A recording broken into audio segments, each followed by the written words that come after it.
Vidrio Financial is proud to support Improving Alpha, Innovation in Investing, ESG and Technology with Michael Oliver Weinberg.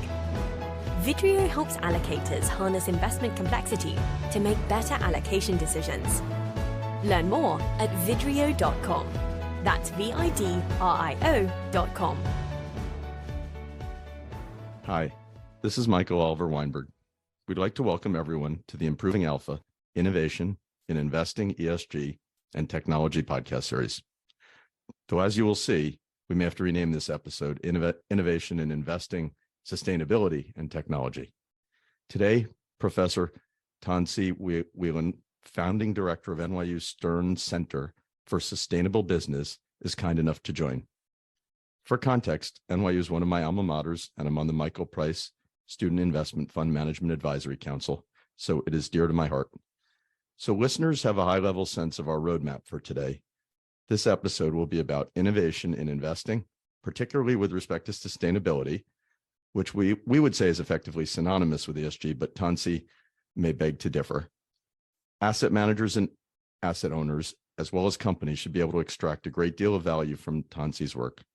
Tensie and I were both speaking at an institutional investor conference with world-leading academic thought leaders, investors, and practitioners, and her work was the most memorable of the entire day of speakers from my perspective, and that's why she's with us today. We'll start with some background color, then discuss how companies, managers, and asset owners may apply her work to investing, and finish with some advice. On that note, welcome, Tensie. Thank you so much. It's a pleasure to be with you. Let's start very briefly with your background and how you got to NYU. So I'm actually a NYU undergraduate from the College of Arts and Sciences way back in the day. But after that, I went to work overseas. I got my master's in international communication, and then I worked overseas on environment development issues in Central America, whereas I worked as a journalist on environment development, and then in Sweden, where I was the editor of an international environmental journal that the Royal Swedish Academy of Sciences puts out. And then from there, I came back to the States and worked for a variety of different environmental, sustainable-oriented organizations, the latest being Rainforest Alliance, which I ran for 15 years and built it from a $4 million organization to a $50 million organization working in 60 countries around the world on sustainable production and consumption, working with thousands of companies. And from there, I came to Stern to found the Center for Sustainable Business, and our focus at the center is on helping current and future business leaders embed sustainability core to business strategy to drive better financial performance as well as better societal performance. And we work on educational programs as well as research and thought leadership. And I've already made one joke about it, probably a bad one, but why sustainability and not ESG? And I'm not being critical, just for the listeners and my own edification. Absolutely. So if we think about sustainability, and really the first definition is back from 1987 with the Gro-Brundtland Commission, a UN commission. But really, sustainability is always looked at how do you harmonize triple bottom line? How do you ensure that you are providing good jobs, taking care of people, taking care of the planet, as well as ensuring profitability? Interestingly, environmental, social, and governance, which was also really started some years later with sort of a conversation at the UN Global Compact, is really about a system of measurement, right? What are the metrics associated with the E, the S, and the G? And profitability is not in there, right? It's sort of assumed. But I think that's a challenge because ESG has become divorced from financial returns when actually they need to be related. And sustainability actually does that. And I think as well, because ESG is really about metrics and reporting and disclosure, people confuse it with performance that sustainability can drive when really it's a reporting and disclosure framework. So that's my feedback on ESG versus sustainability. Excellent. That's very helpful. And I couldn't agree more. So maybe a great starting point would be if you could discuss it at a high level, your the return on sustainability framework you created. Yeah. So one of the things that I got interested in my work at Rainforest Alliance was how I kept seeing sort of financial benefit as a result of these investments in sustainability, ranging from, when you had certification of coffee, you no longer had all the coffee falling off the back of the truck. So the insurance broker was actually giving lower costs, lower premiums to the coffee companies because they were losing less coffee, to producers seeing higher productivity and higher quality product, to obviously the brands seeing benefit in terms of consumer demand and reduced risk. So a whole series of different benefits that we saw. Came to Stern, developed a methodology called ROSI, Return on Sustainability Investment, identified 9 mediating factors that drive better financial performance when you embed sustainability core to your business strategy. And those 9 mediating factors include everything from innovation and growth to operational efficiency to employee engagement and retention to supplier resiliency to customer and sales benefits, risk mitigation benefits, and so on. And we've been working with this framework in a variety of different industries, ranging from food and agriculture with companies like Mars and McDonald's to automotive with companies like GM, with clothing companies like Eileen Fisher and Reformation and REI, to utilities, to pharmaceutical companies, et cetera. Really testing and understanding these drivers. And final point I would make, Michael, is that as we look at these 9 mediating factors, any kind of good management can drive more innovation or more employee engagement or lower risk, right?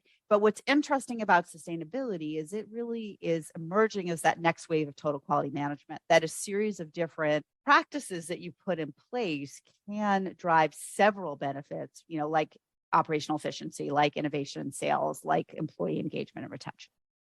Interesting. Maybe you could give us a real world corporate example, quantifying the benefit of sustainability, at a high level. Obviously, I've seen some of this visually, but obviously this is a podcast, audio only. So, but maybe with some, striking figures and that Sure. will make it clear to listeners.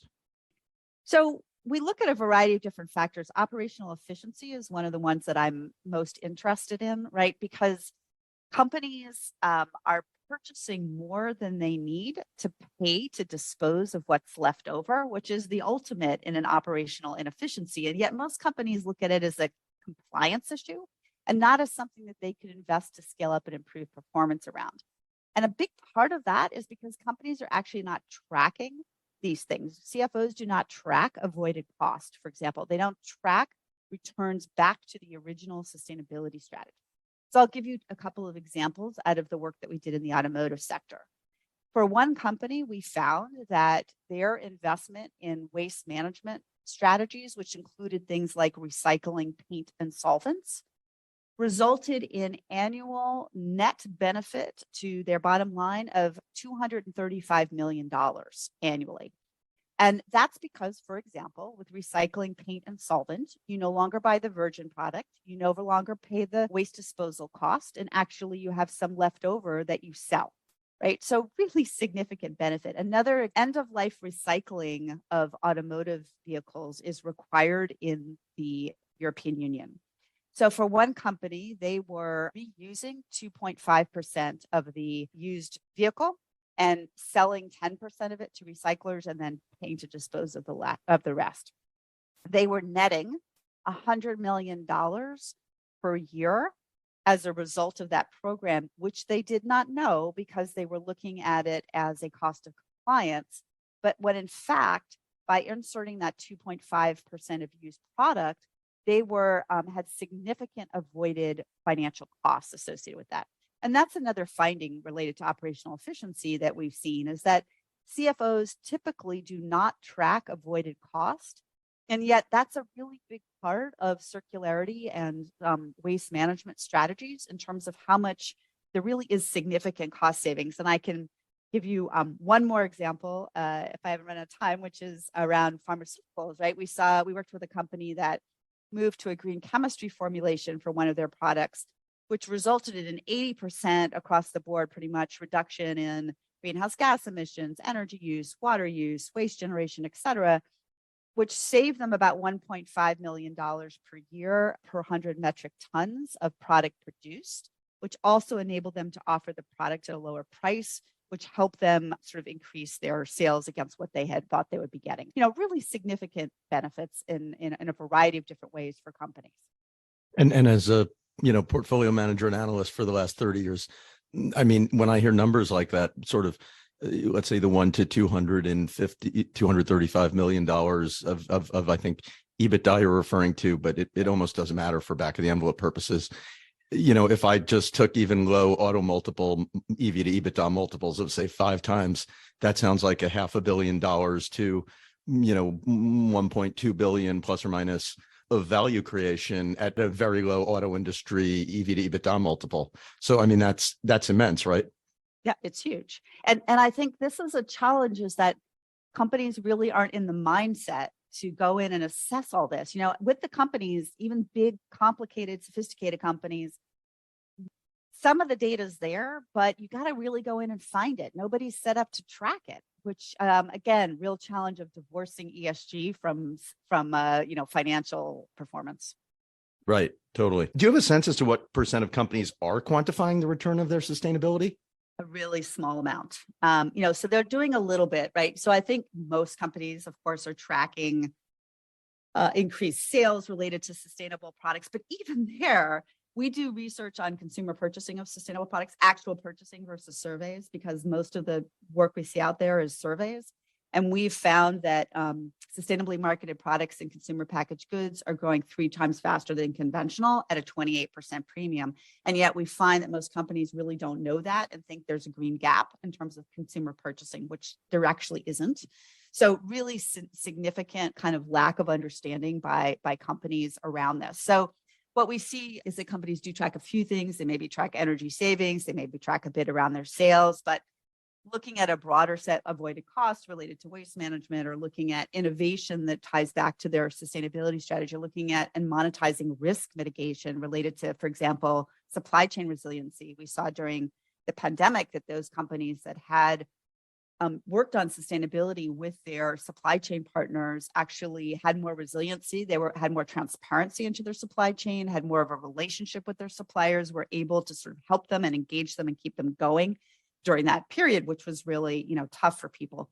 So a whole series of benefits that, because they're not tracking them, I think most companies, really aren't making the right decisions and aren't putting in place, sufficient, mechanics to understand and track the data. So, and then that ties nicely into, implementing sustainable KPIs.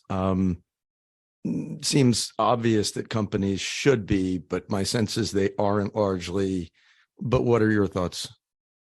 Yeah, so I wrote a piece for HBR talking about how ESG reporting is not the same thing as sustainability performance, right? So when you look at some companies, they are being responsive, and that they are reactive is probably a better word. They're looking to respond to various questionnaires, investors, NGOs, government, et cetera, around a set of ESG reporting metrics. So they run around saying, what are these 10 metrics, 20 metrics, 100 metrics I need to report to? Let me find some data, stick it in there and give it to them. As opposed to understanding what are your material, environmental, social, and governance issues for your industry, for your particular company. How do you take those and apply them to your business strategy? And then within your business strategy, what are your sustainability key performance indicators? Because the reporting metrics are all process and output based. In other words, a reporting metric in the apparel industry for chemicals asks you if you have a chemical management policy. That doesn't, whether or not you have a chemical management policy doesn't affect your financial performance or even your sustainability performance, frankly. If you have, however, let's say, developed a bio-based dye that reduces toxicity, energy use, and water use, and also creates competitive advantage because you can sell it to brands who are trying to deal with this challenge, right? You have a significant financial upside, but reporting metrics don't track that. So you need to have your own KPIs, which will help you understand. Let's say you're an apparel company, you've got a major chemical waste management issue. What is your strategy to deal with that? Do you want to go in and develop a bio-based dye? Do you buy a company that develops that? Do you actually get a certification? Like, how do you handle it? And then how does that then result in a better performance for you as a company, either in terms of brand competitiveness or operational efficiencies or other things, right? And that is the difference between managing to reporting metrics versus managing to key performance indicators. Then you can map your key performance indicators against the reporting metrics that you'll be asked to report to. So again, it sort of, it comes back to, there are multiple challenges here. It sounds like, understanding, identifying, quantifying, measuring. It sounds like there are a lot of challenges along the way, and that's why it's not as broadly adopted as it could be or should be. It's a change management or transformation process, right? It's like digitalization. So you have to fly the plane while you're fixing it. Some companies are good at that and some are not, right? And some don't recognize that it's basically a change management system. They think that they can tweak around the edges and fix it, but they can't. They actually need to embed it in the company and put in place the ways to manage it. And so that's what we need to see from companies who are going to see significant positive benefits from it for themselves and also for society.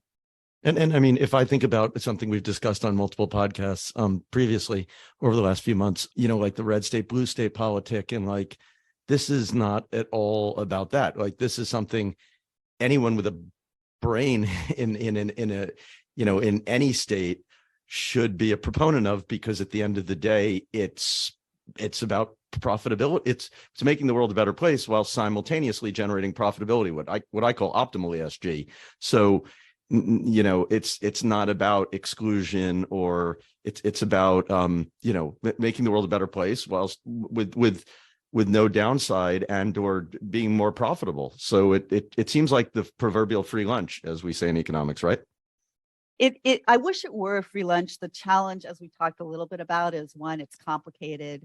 There aren't easy answers. You've got to figure out a whole new set of skills, and there may be some capital investments up front, right, that you need to make. So there is some of that, and some will do it better than others as well. And that's just through their own competencies, not because the program is wrong or right.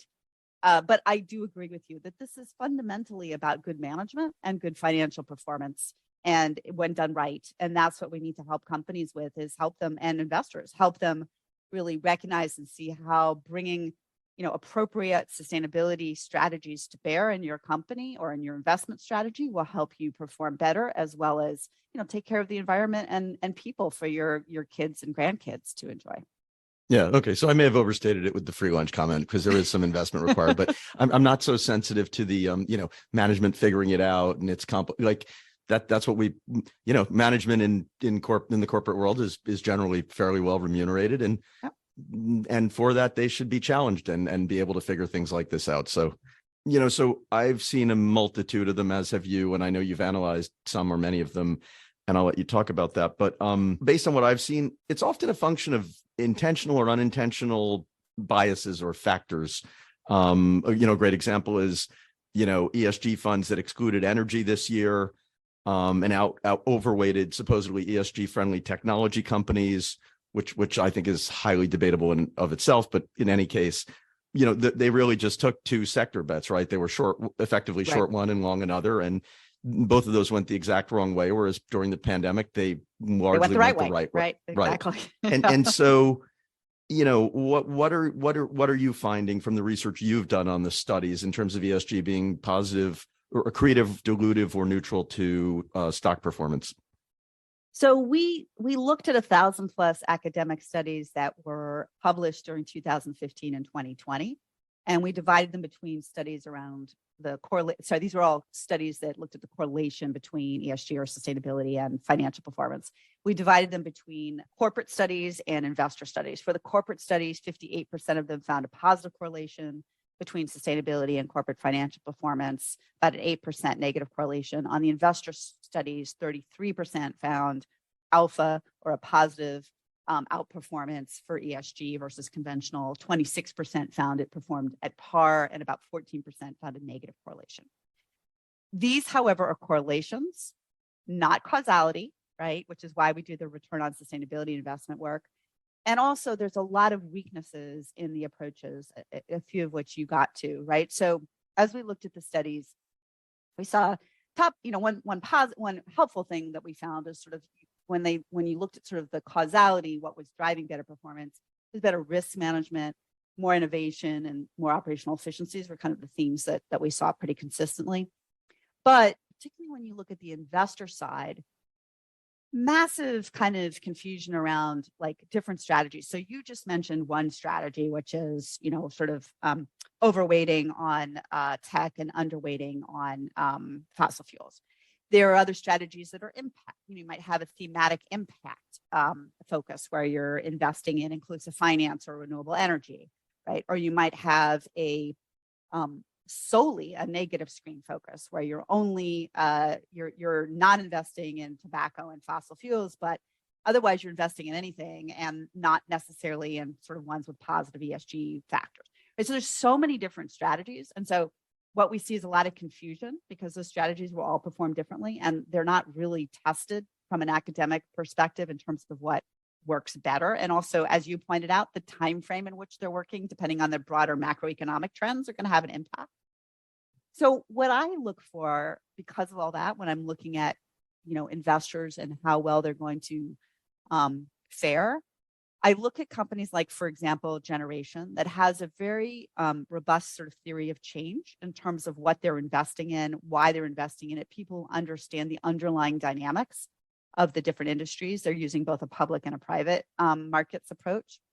Look at a company like Brown Sustainable Advisory Growth Fund, where, again, they're looking at, so Generation is more a thematic model, but also looking at, looking at mobility and climate and technologies and things like that. Brown is looking at companies that are creating a competitive moat, basically based on the types of things that we're talking about, their own kind of internal management and improvement related to cost efficiencies, sales, et cetera, related to their sustainability embeddedness, or things like, have they created technologies or opportunities B2B or B2C that from a sustainability perspective give them greater market share, those types of things. And so it's a much more sophisticated approach than saying, I'm just going to remove fossil fuels, or I'm just going to pick the top 10% ESG performers based on MSCI's output-based metrics, right? Where again, that can be useful, but that isn't what I would be paying an active manager for. I'd want them to really understand the underlying dynamics, not throw a bunch of numbers at this that we know well, the metrics aren't all that useful anyway. So what about quantifying sustainability risk? Yeah, it's one of the areas we've been looking at. It's really challenging, which doesn't mean we shouldn't be figuring it out, but it's challenging for a couple of different reasons. First of all, there's so many different types of risk, and the risk is in different places in a company, right? It can be in their supply chain, it can be it's all throughout, right, in different ways. Also, there's very little analysis available around what the cost of not addressing a sustainability risk is. So let's say a risk for you is related to water. You have a number of factories operating in water risky areas where there's competition already between people, the local villagers or whatever, and your water supply. You use in manufacturing often a lot of water. And yet as a company, and we actually worked with we talked with a company who had this challenge, right? They had made commitments at a corporate level around reducing their water risk. But when they did the analysis of kind of their ROI and there was technology available to actually reduce the amount of water used in their factories. But their ROI analysis, which basically looked at the cost of water going in, the cost of wastewater going out, couldn't get them to the internal hurdle rate to make the investment in the technology that was needed. So they weren't going to make that investment, even though they had this risk, right? But they didn't look at all at kind of how you might monetize the risk.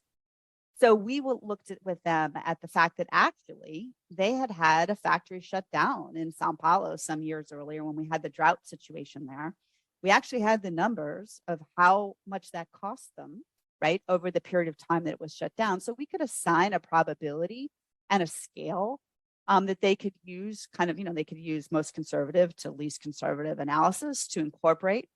And in addition, we looked at some other things they hadn't looked at, which is like, for example, you're using a lot of energy to move all that water around and to heat and cool it. They weren't including that. And they weren't including the fact that they paid $1 million annually for a permit that would allow them to go over their water allocation. So when we looked all of that together, all of a sudden you see that, wow, there's a real risk here and a real opportunity. So there's now the financials make sense for us to make this investment. So, we're looking at climate, we're looking at water, we're looking at a whole series, reputational risk associated with human rights in your supply chain, a whole series of things that, while they've been around for a long time, it's only in the last 5 to 10 years that they've actually become material. And companies don't have the skills to assess that. So CDP, which is an organization, Climate Disclosure Project, it was formerly known, that collects and aggregates and anonymizes data from suppliers and investors, portfolio companies, do these surveys, and they found that these companies that have like hundreds of billions of dollars of risk related to water, supply chain, climate, et cetera, are not spending the money they need to actually tackle it. And it's because they don't, I think, are sophisticated about assessing what the cost of not doing anything is. Right. Makes a lot of sense. And correct me if I'm wrong. I mean, I spoke, I spoke at an AICPA, the American Institute of Chartered Public Accountants conference a few weeks ago, and it was on valuation and ESG, and much, if not most of this stuff is not currently being captured in financial statements, right? Right. That's correct. And it's one of the things that the SEC is looking at, the EU is looking at, but it's not. And it needs to be, and it gets complicated, right? Because then you get into probabilities and discount rates and assumptions, and it's not as black and white as what's that? A lot of assumptions. Right. And it's not black. It's not as black and white as a revenue number or a cost number or exactly. or a lease payment. And CFOs, understandably, because these numbers are really mushy, there are assumptions, nobody has the answer.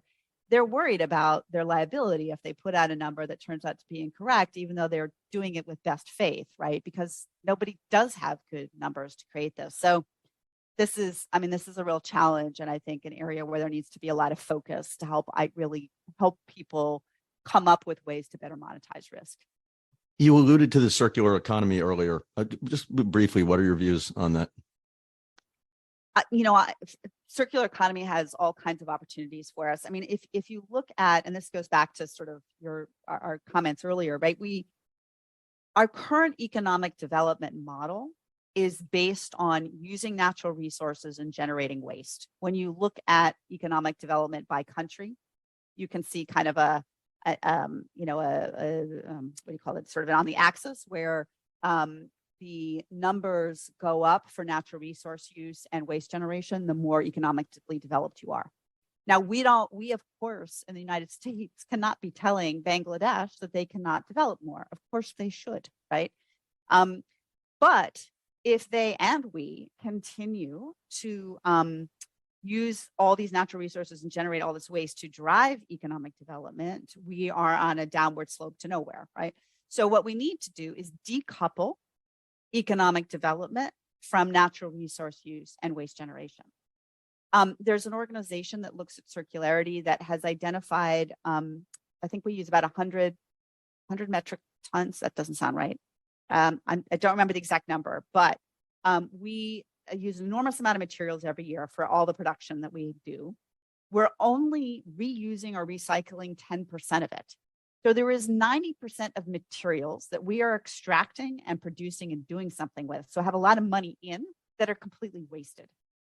So figuring circularity is really about how do we, decouple that so we can have more economic development, decouple waste and natural resource use through reusing, recycling, upcycling, sharing, et cetera, all this different material that we have out there.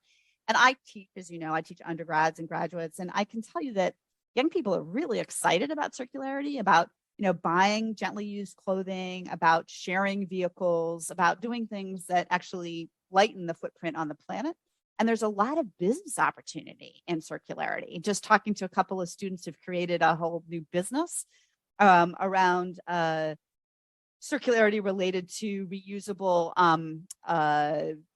food service products, right? That you have your food in cafeterias and things. I mean, there's just so much business opportunity here, as well as an opportunity to ensure that we can have economic development for all, not just those of us who are lucky enough to live here.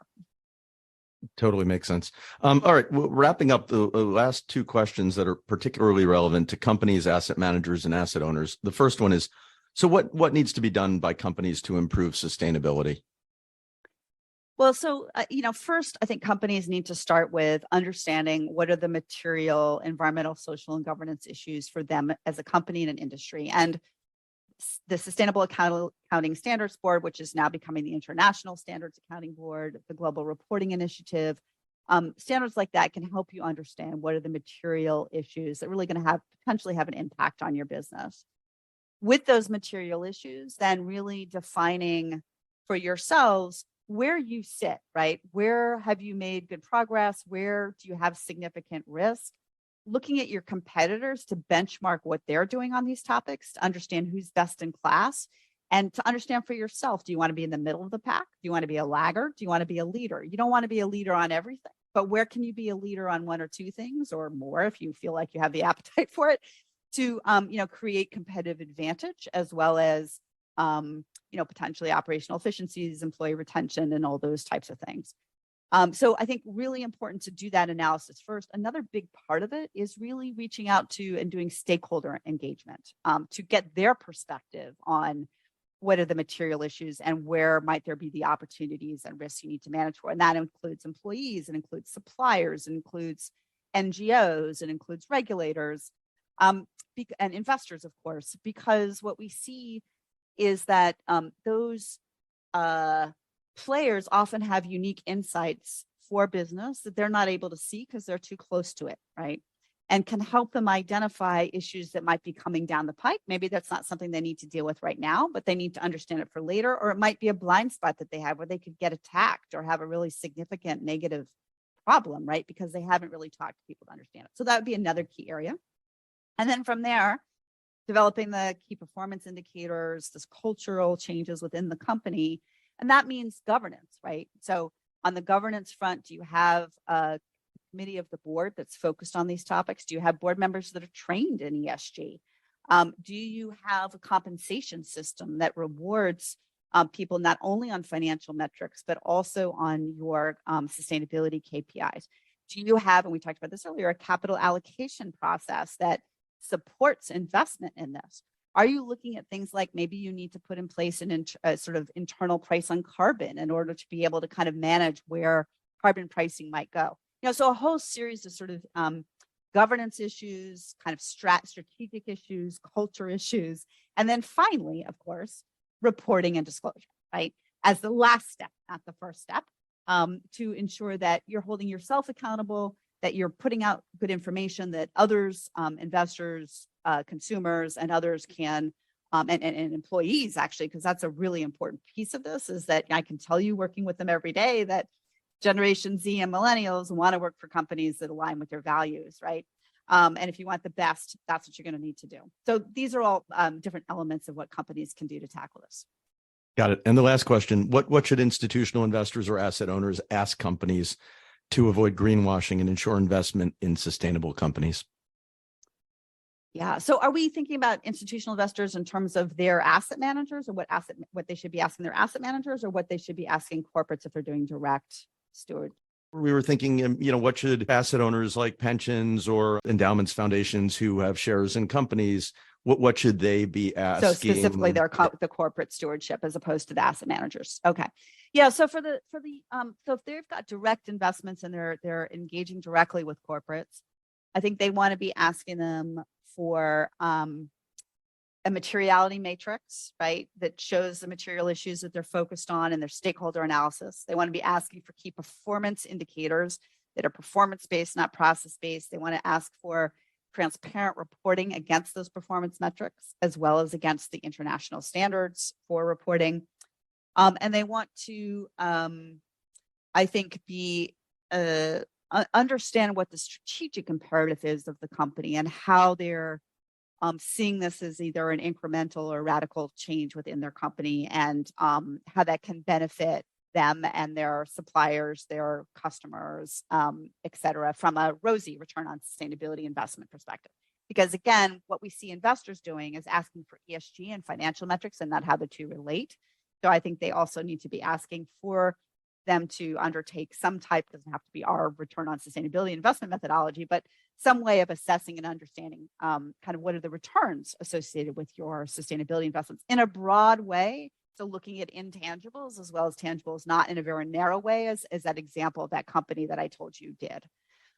So I think, huge opportunities for investors. And then I would just add that as investors talk to asset managers, because mostly they're having their asset managers do all this work, that they should be ensuring that their asset managers are not doing a tick the box approach to this. Because I think a number of asset managers are managing just on like one or two kind of ESG metrics with some kind of negative screen and then some type of point system that they're assigning on kind of the ESG metrics that are out there, as opposed to a really strategic kind of theory of change and understanding of the dynamics related to sustainability and where the value drivers are, right? And where that potential upsides are and where the potential downsides are to stay away from those companies, or at least you value them appropriately. So I think that's also an area where institutional investors can encourage asset managers to get more sophisticated than most of them currently are. That's great. I think that's great advice for, for companies and for asset owners and asset managers. Well, look, Tensie, we'd like to thank you for that superbly interesting discussion, sharing your most valuable asset with us, your time.